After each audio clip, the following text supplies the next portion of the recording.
is an absolute privilege to be able to share some information and some ideas with you tonight on a topic that is, for me, probably my most passionate area of nutrition and of the journey. And this isn't necessarily about weight loss, but for me, it's been a massive part of my journey in an ongoing way, really, of not just working through weight loss, but also mental health. And that's where I think the addiction part becomes really, really important.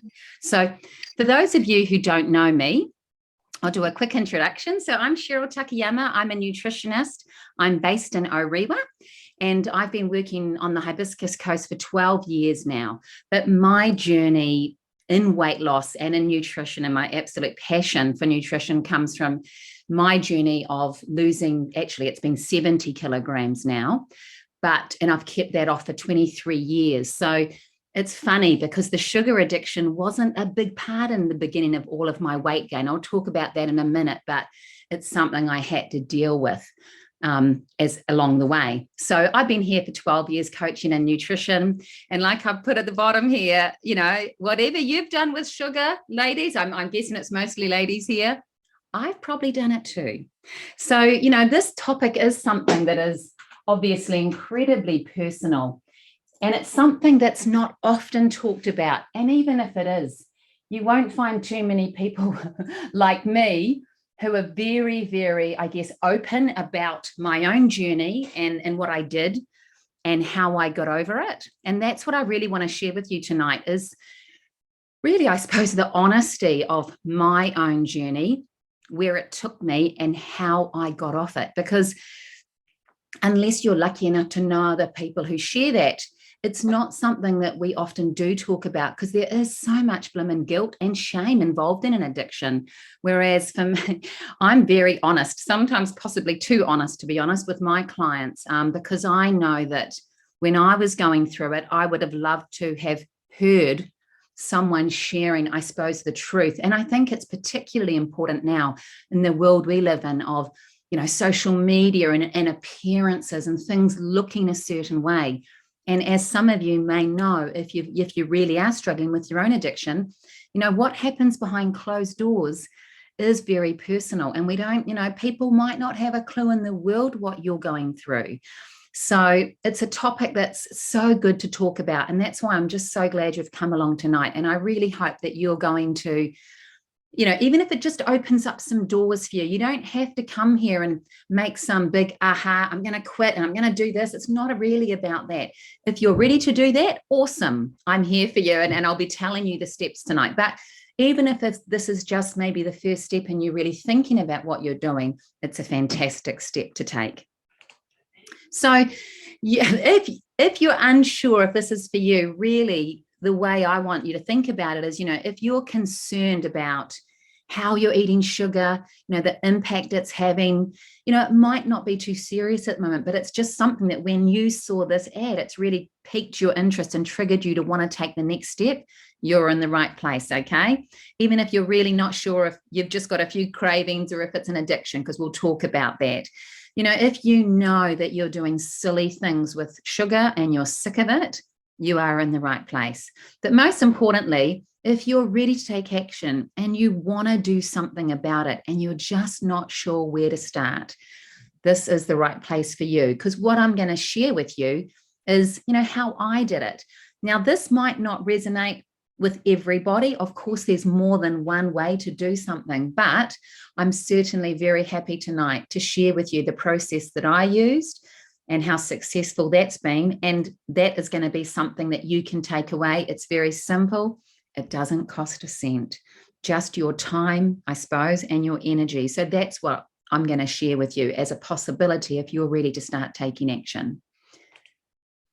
Just before we do get started, just some housekeeping. Your microphone is on mute. Please keep it on mute. At the end of the presentation, I'll get off this, off the screen here. And then if you've got any questions, I'd love you to ask me. We can talk then. If you want to come on camera, that's absolutely fine.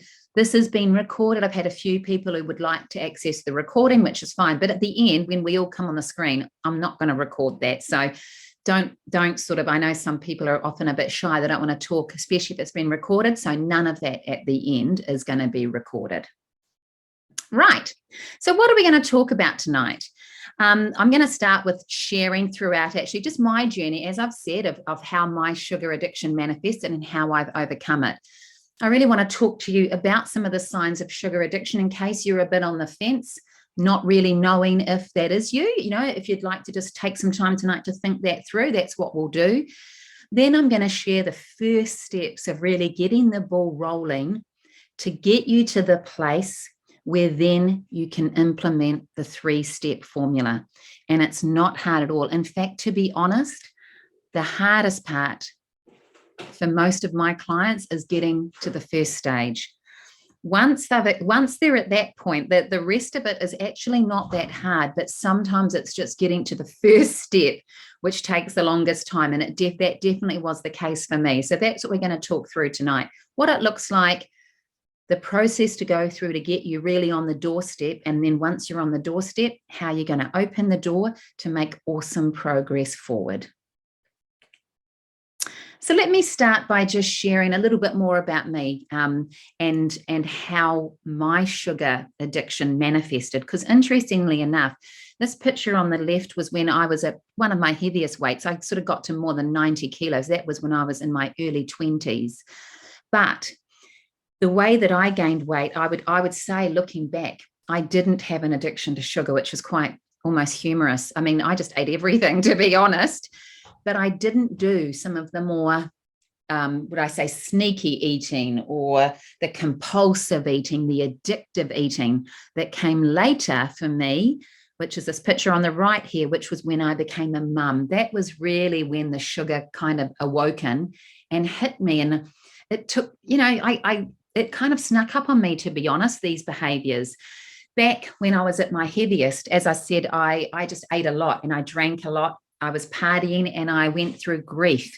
I lost my best friend when I was 18. And in dealing with that, started really emotionally eating, which is how I gained weight so quickly. But I certainly wasn't. I mean, yeah, I liked sugar, but to be honest, I liked everything. I didn't choose sugar over anything else. I didn't really crave it. It was just quite a difficult time of overeating and being hungover and gaining weight really fast. Then I went overseas to Japan, where I was an English teacher for 3 years, which, by the way, is how I ended up with my Japanese surname.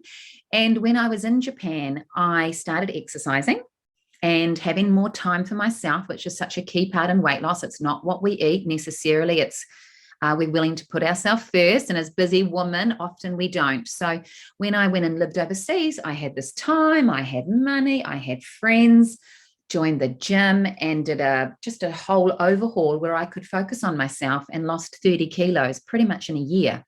And it was an awesome time. And what I found, though, was I couldn't keep the weight off when I came back to New Zealand. I was slowly gaining weight, even though I was doing a lot of exercise. And I knew nothing about nutrition. So I went to see a nutritionist 21 years ago, and she introduced me to low carb eating. So by working with her, I was able to get back to my goal weight, and I've stayed there now for 21 years. So low carb nutrition, which is the foundation of how I work with my clients, has been the absolute key for weight management. But little was I to know that it was when I entered the phase of having children, all of a sudden I would start doing really stupid things with sugar. And it was just, as I said, it sort of snuck up on me. And I look back now and I think to myself, because the whole time that I had a raving sugar addiction, my nutritionist, who I was seeing every month, never said a word about it. And when I was on the path of giving up sugar, I would think back and say, think to myself, why did Alison not tell me that I was an addict? Why did she not point it out to me? Because bloody hell, it must have been pretty obvious. But actually, to be honest, it wasn't obvious because I never told her what I was doing. I mean, this is how silly it is. I would eat food, not write it down on my food diary. Eat biscuits. Most days it was just this absolute obsession with sugar. From the minute I woke up, I'd be thinking, right, today's the day. I'll follow the food plan like a good eater and I won't be stuck into the kids' food. And, by about 3 o'clock, there were bites of muffin and half-eaten food and food off the floor. And I just couldn't stop. Once I started It was just this ongoing little bit here, a bit there. Then, of course, you'd have dinner, even though you weren't hungry. Then it would be maybe some of the kids' raisins. It was just this, most days, this just sort of constant obsession with sugar. And to a point, some carby things as well. But for me, it was always the sweet carbs, biscuits, cakey things, the kind of things that for me, before I had kids, I just wouldn't have in the house. So that was probably part of the reason it wasn't a problem. But going through this kid phase, when all of a sudden you've got that food in the house, I was in trouble. And I would think, why did my nutritionist not say anything? Well, I just didn't tell her, did I? And I exercised like a demon to work it off so it didn't make me gain weight. And this was probably the biggest problem of all, because I was over exercising and not gaining weight. In my head, I would say, look, I'm allowed a treat. I'm allowed to do this constant eating because you know what? I'm not gaining weight and it's my business and blah, all of this self-righteous stuff. Well, that's fine. But one day, and it didn't affect my weight. So that's how I kept on for a good 5 years in this pattern of thinking about sugar, eating it, thinking about the next fix. The minute I'd finish one meal, I'd be really full. But of course, I'd be thinking about, what am I going to have after dinner? It was, really time consuming. In fact, I often think that if I put enough energy into thinking about how I could make money as I did into when I'm going to eat sugar again, I could be a very wealthy woman by now. Anyway, so that was certainly how it was for me, little and often every day. And it takes up so much space between the ears. It gets tiring. And these are just some of the signs that certainly I did and that I've seen in clients that are a really good sign that this is more than just cravings. This is behaviors that are not good. Actually, I'm going to just get rid of this because I don't need that at the moment. Okay, so some of the signs of things that I do and clients have done, which are real red flags to me that this is a bit more of a problem, hiding when we want to eat. One of my clients, I remember, was saying, Sheryl, I go to the wardrobe and I eat biscuits. Is that strange? Yeah, maybe. Maybe we need to talk about that a bit more. Hiding. I remember every time I put on a new pair of jeans, I'd find, chocolate wrappers in the pocket because, of course, I'd sneakily had that little thing from the kids' goodie bag from Halloween or something. And, of course, I had to hide the evidence because I didn't want anyone to know what I was doing. And then, of course, the big thing, I just couldn't stop with one. My head would say, oh, go on, Sheryl, just have a bite. Yeah, right. Once I broke the seal, it was just game on. And, and thinking of this one here, continuing to eat. And this is obviously something that can really cause a weight challenge. People getting sick, bloated, binging, of course, to the point of vomiting and just really, really difficult behaviors, but continuing to do it, hurting ourselves, even though we don't want to. I mean, obviously that's showing that it's a little bit more serious than just, oh, it's the time of the month and I feel like chocolate. Lying about it, not telling people like me. I'd show up for my nutrition appointment, give my nutritionist the food diary, and she'd look at it. This was when I was losing my baby weight because I gained 20 kilos with both of my pregnancies. And so I was back in weight loss mode again. And, my nutritionist would look at my diary and she'd say, Sheryl, gosh, your food's bloody good. I really can't see why you're not losing more weight. And of course, I'd sit there and say, I know, Alison. God, I'm so ripped off. I have a really bad metabolism. I look back now and I laugh at myself and I would tell myself that, oh, yes, it must be my slow metabolism. But of course, in the background, I'm thinking, yeah, either that or the fact that, you're eating biscuits every night and chocolate and raisins, and you even get stuck into the cooking chocolate. Oh, and sometimes you even eat your kids' leftovers out of the rubbish, Sheryl. Not cool. So, yeah, of course, I'm not going to put that, half-eating biscuit out of rubbish bin on the food diary, but this behavior went on for years. And so those are just some of the key things that I think, if you're doing, or even some of those, it's just a time to maybe think about that and really think about if that's good and serving you, I suppose. And I think one of the key ones that even now I laugh, and to me is just so ridiculous, but a great sign that my head just doesn't quite work the same as other people's when it comes to sugar, is this.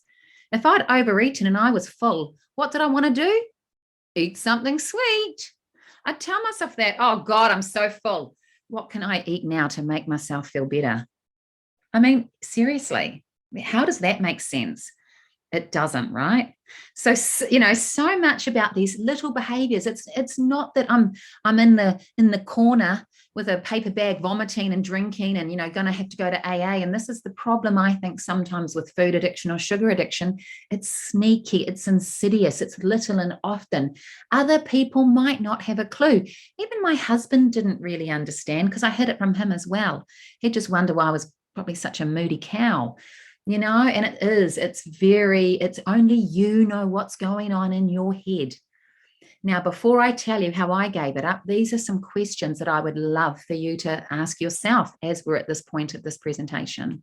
How often are you thinking about sugar? Are you like me? Are you is it on your mind when you first wake up? Maybe after each meal? Can you not, relax or, I don't know, feel calm until you've had your fix? Are you sneaking food or hiding what you're doing? And what impact is your eating having on your health? Now, as I've said with my story, I justified my behavior for a long time because it wasn't making me gain weight. And in my mind, weight was, that was what mattered. As long as I still, was doing what I needed to do, then I'm fine. And for me, the absolute turning point was when I stopped and looked at what it was doing between my ears on my mental health. That was a big, big turnaround for me when I suddenly realized, when I eat the sugar, I'm becoming a bit of a bitch to my husband. I'm moody. I'm shitty with the kids. I want them to go to bed. I get angry. And it's all because I'm a bit pissed off at myself because once again, I've been in the cupboards. And it took me a while to accept that and to really start noticing, forget about the physical things. What about the mental thing? And again, that went on quite a while where I noticed, gosh, it's really turning me into a sourpuss. And how long am I going to put up with that? And how long do my kids want to put up with that? And I really think the biggest question of all that I tell everyone to think about on this journey, no matter how old you are, do we want our whole life to be defined by this obsession with sugar? Because I'll tell you what I know. There was at least a good 6 years before I finally gave up sugar at the age of 37. 6 years. What a waste of time. I've now been 10 years sugar-free, completely free of sugar. And I tell you what, the freedom that it's given me is, I can't even say life-changing. That doesn't even describe it enough. I never would have believed how good it is on this other side. And for me, it actually does feel like freedom, because I guess I knew so clearly how it felt. So it really, to say that it is life-changing to go on this path, for me, is definitely no exaggeration. And that's what I want for all of my clients and for all of you, because I know if you've shown up tonight, you're sick of this and you don't want to look back and think, oh my goodness, what a waste of time. Now, I could sit here and tell you about the physical effects of sugar, and I don't want to waste time on that, because I feel like, we've all read books about the problems and the risks, but really, physically aside, I really feel for many of my clients, and definitely for me, the biggest challenge is in the mind. We know if you're overeating, you're most likely going to gain fat. This is what half a kilo of fat looks like. Not good. So excess calories, excess energy, if you're not using it, very likely it also will lead to weight gain. These images are interesting too. This comes from a brain center in the States, a psychiatrist by the name of Daniel Amen, who does brain scans on people. And what he's found, which is really quite alarming, is that the brain of somebody who's got a very high sugar intake, type 2 diabetes, who's basically the whole sugar thing is not working well, it has the same type of holes in the surface of the brain as somebody with Alzheimer's. So there is real physical consequences for over consuming sugar. Your body has apparently in the whole bloodstream 1 teaspoon of sugar, 5 grams of glucose at any one time. So when we continue eating sugar, it's like the tsunami coming in. Your body doesn't like it. But I'm not going to reflect on that, because at the end of the day, it's up to you to make that decision whether you're ready to take action and, the impact it's having on you. So here are the first steps. This is, even though it sounds easy, the hardest part. So what I suggest is observe, really look and think back and become aware of what you're doing, but not just how it's affecting you physically. Excuse me, I'm just going to let my doggy in. Physical and mental. Okay, it's the mental side that I want you to be even more aware of, because you might not even be thinking about that. It might all be about the physical thing, the inflammation, the weight gain, the bloating. And that's fine, because those are really bad too. And, a really good catalyst to want to change. But I really want you to observe the mental side as well. How often you're thinking about it, how it's impacting your mood. Is it causing depression? There's so much more than just the physical. And if you're in the place where you're ready, then comes step 3. Now, this is the hard part, acceptance.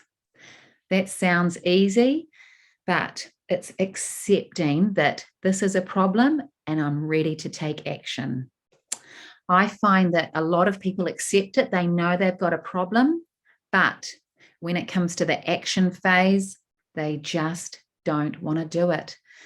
They don't want to. Actually, that's probably a lie. It's not they don't want to, but it's a step. It's just not something that comes easily. And I always bring it back to this word. For me, it did take a while to accept it. But once I had made the decision, once you make that decision, the action part does become a lot easier. So I'm going to talk through now from my journey, how once I'd accepted that, then what I actually did. Okay, to get off sugar, which, as I've said, was pretty successful because it's now been 10 years. So I had never really even heard the term sugar addiction. And then I was listening to a podcast from Overeaters Anonymous, which is a brilliant resource, I must say, and I found very useful in my journey of giving up sugar. And it was people talking about this concept of sugar addiction and what they did with sugar. And I heard it and I just thought to myself straight away, shit, that's me.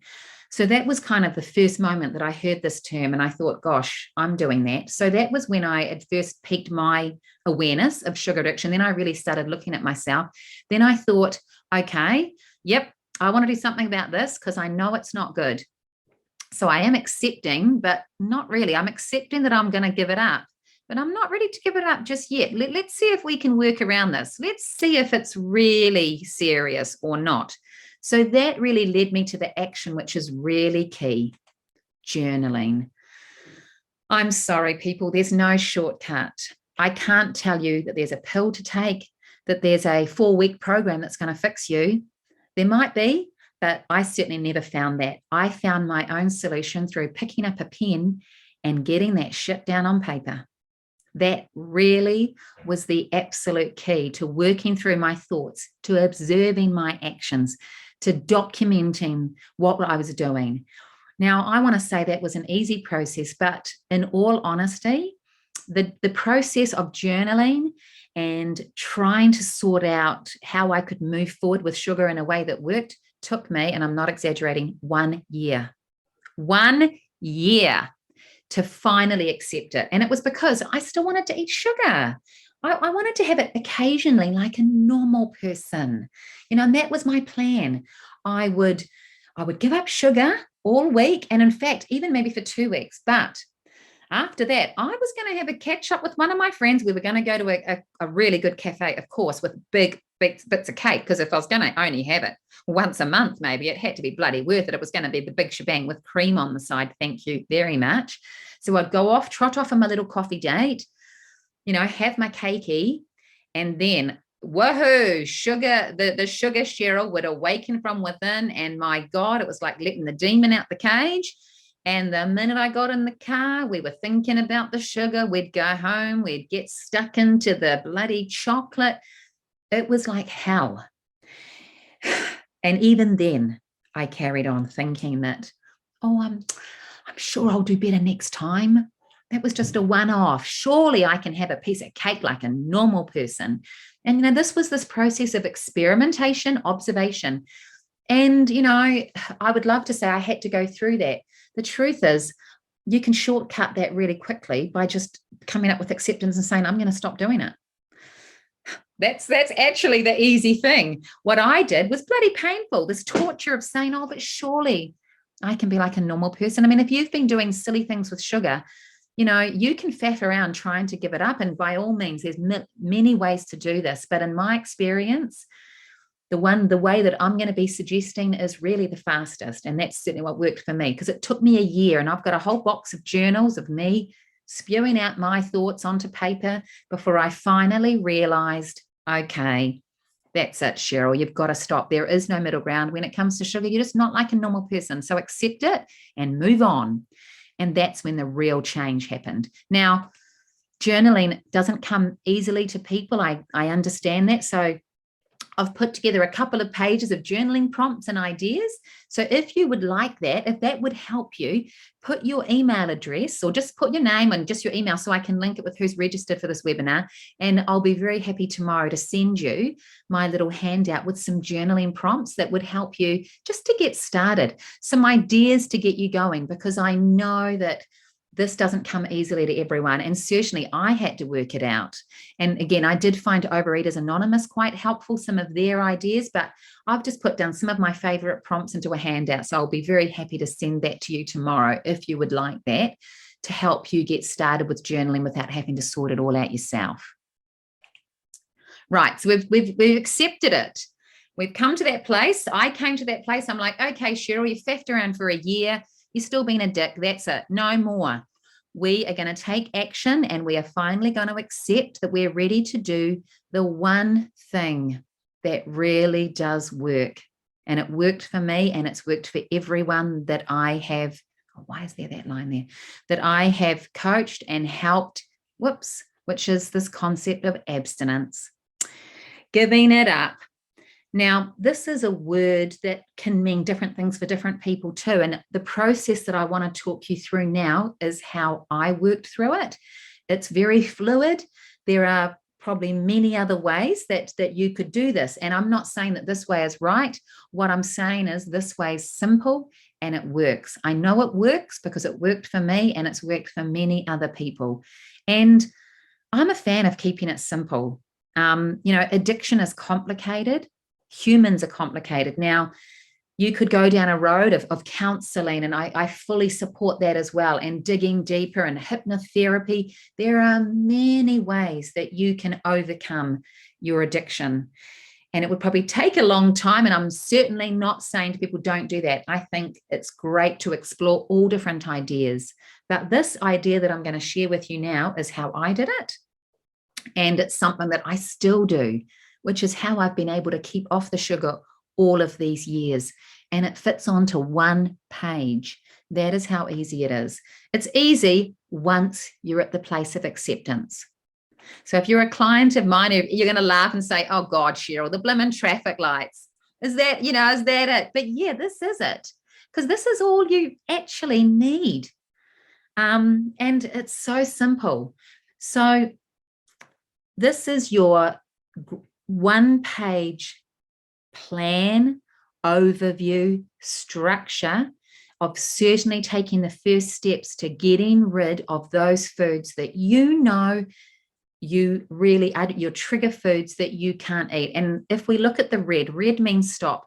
So in this process of just this very simple plan of abstinence, What I want you to do, if you're ready, or, this is sort of the concept that when you're ready to make this plan, you identify the foods that in order to get that first step of sanity back and freedom, you have to give up, because you simply can't stop with one.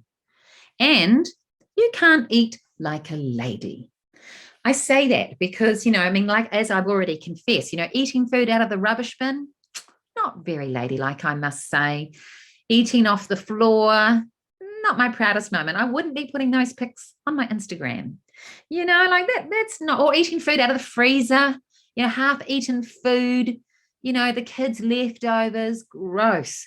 That's not very ladylike. So we all know, I think, the foods that just awaken our own sugar gremlin within. And the sooner that you put that on the red and just say, no more. I mean, one of my favorite quotes, if it's not an option, it's not a problem. And the way that I advise when I work through with clients is you make that list as small as possible, especially in the beginning. You don't want to write down every single sweet thing, all the biscuits, and you might actually need to, depending on where you're at. It might be that actually it's just chocolate biscuits. You might be okay with the old vanilla wine, but Tim Tams, oh no.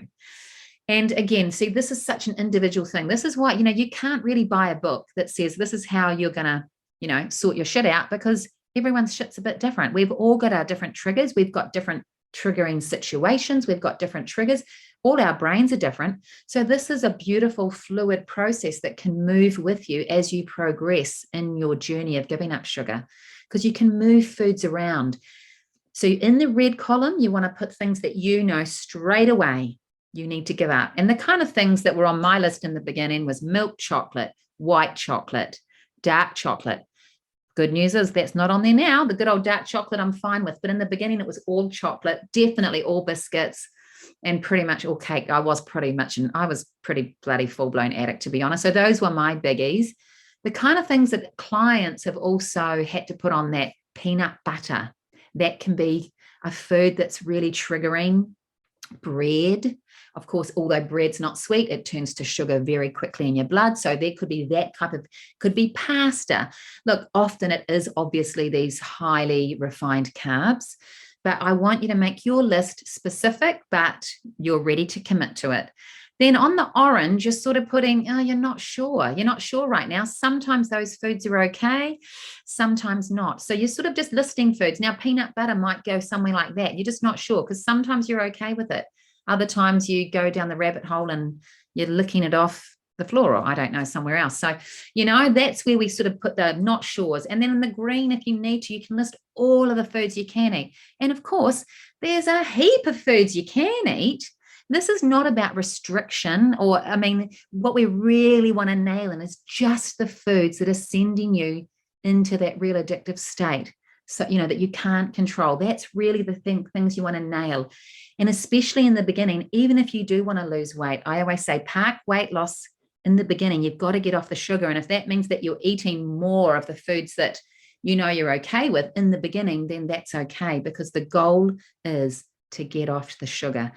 And, thinking about weight loss, what I found too with clients is that often until they're ready to give up the sugar, they just can't get the weight loss, not lasting weight loss, can do it for a short time, but then we're back in the sugar and the weight comes back.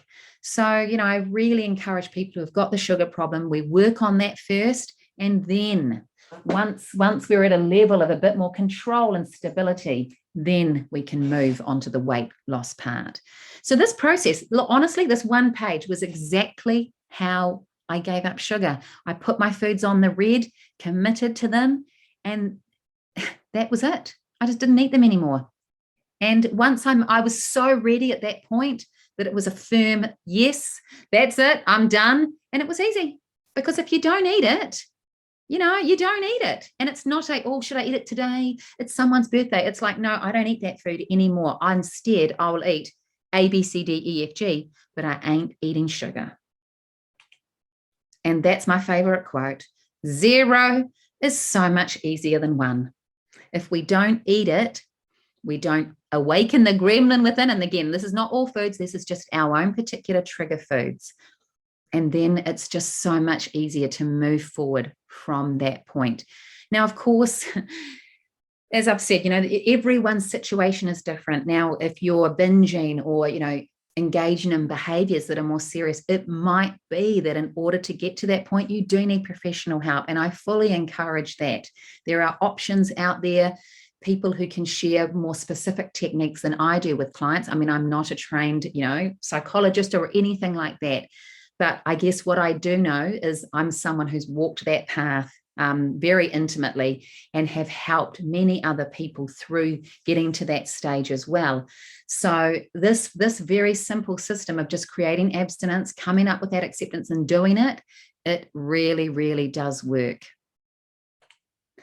So just to summarize then, we want to get to this place of acceptance where we're ready to take action. And the action that I did, and I highly recommend, even if it's just your starting point right now as you're creating your map of your path forward, is to form an abstinence that's going to support you to get to the next step.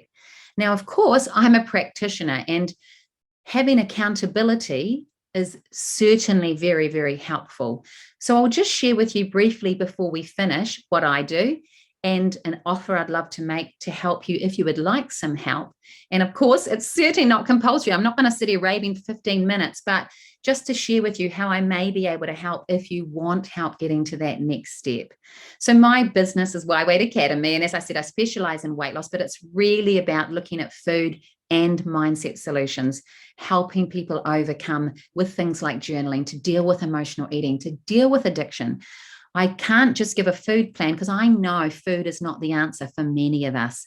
If food was the answer, we would have solved our weight loss challenge the first time we did a diet, right? And we didn't, because it's not about food. Yes, food's part of it, but the real challenge is what's going on between our ears. So my program is really if you want to take action and you want the help of someone who's walked that path so that, you can get started and you're not on your own. It's certainly, of course, if you want to lose weight, perfect. It doesn't have to be about weight loss. If you just want support creating your own abstinence plan and want to talk it through with someone, totally happy to help there. But the way of eating that my clients follow and that I followed for 23 years, which is how I've kept off my 70 kilos, is low carb. It's super easy, really yum. It is doable for life. As I said, I've been doing it 23 years and I ain't stopping anytime soon. And it really can suit the whole family. I mean, of course, my kids eat carbs because they're kids, but it's not hard at all to structure meals where you can make this easy. In the program, so what I have, it's an online membership. So when people sign up, they can work with me, but I've got everything on a website. So it's food plans. So, your blood sugar levels will be stable, which is important, especially when you're giving up sugar. You want to make sure you're getting enough protein, you're getting enough fat so that you don't feel hungry. It's a lot easier to deal with your sugar thing when you're not hungry. I've also got a 14-day starter plan so you can get started straight away. Heaps of templates for goal setting, loads of recipes because I know people love the food. And every few months I get guest speaker presentations, and we've been going for a year now. So there's a number of really awesome presentations, videos and webinars in the website that you can watch. Topics like sleep, how to think yourself skinny, all the fun stuff. We have a lot of fun and just learning, right? Trying to solve our own sort of issues. Every month, I release a new little food plan or strategy to help people lose weight faster because, we've got to be focusing on results. And I also send out new recipes every week and a meal plan because I know if it's easy, people will do it. Want to make the food easy. The food's easy. The mindset stuff, we've got to dig a bit deeper. And for people who want appointments and want to sit and talk it through, I do have a premium membership where people can come either in person or via Zoom to check in every 2 weeks. And this is just a couple of testimonials from clients that I've worked with. That's Lynn. She did amazingly well getting to her goal weight. And this is a lovely lady called Rachel who joined a few months ago who has actually given up sugar. And it's just awesome to help steer her in that direction and support her forward in her weight loss. So for the standard membership, which gives you all of the resources I've mentioned above, it's $59 for a whole month and there's no contracts. The premium is $179 a month, and that's where you get to see me every 2 weeks. And I've got a special offer for you if you'd like to sign up, which is for the $59 membership. if you sign up in the next day, I'd be very happy to give you a 40-minute appointment for free, either in person or Zoom, if you just want to either talk about weight loss or talk about your abstinence and talk that through and get really clear as to how you want to move forward. I mean, the appointment alone, to be honest, normally I would charge more than $59. So, I mean, by putting that in there, it's just a way I want people to be able to hit the ground running, right, and get results. And I'll also give you my 30-day journal. This is a separate journal. It's a product I created a month ago and gave to all my members, which is a 30-day reset with a whole lot of prompts to help reset habits and really focus on weight loss. So look, I mean, if I can help you, I would absolutely love to. It's certainly not compulsory by any means, but I just wanted to put that offer out there if you are looking for support and just want to work with someone who knows what it's like to do silly stuff with sugar and how to move forward from there.